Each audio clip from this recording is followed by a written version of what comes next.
Hi, this is Busy Pro 3 channel. In today's video, I will show you how to see a watch list on Amazon Prime Video.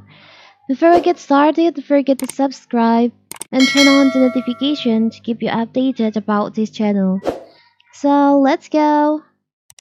One of the top streamers in the marketplace is Prime Video. Amazon streaming service has made some huge transaction in recent years.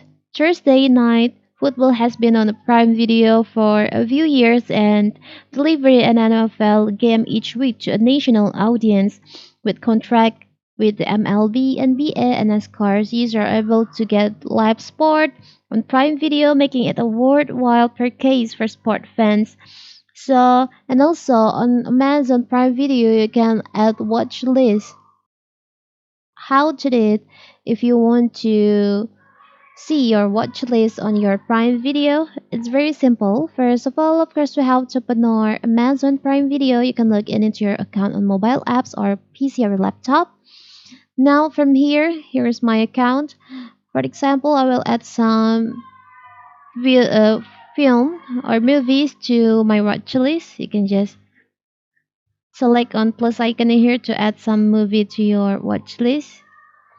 Now, if you want to see your watch list, you can check in here. You'll find there is an option My Stuff, and you'll find there is an option Watch List. You can just click on that. So here's all your watch list movie, TV shows on your Prime Video. You can find it in here on your stuff. And also, if you want to remove the watch list, you can just remove the checklist in here. So very simple, right? So that is how to find your watch list on Prime Video. Don't forget to like and subscribe and turn on the notification to keep you updated about this channel. Thank you and see you!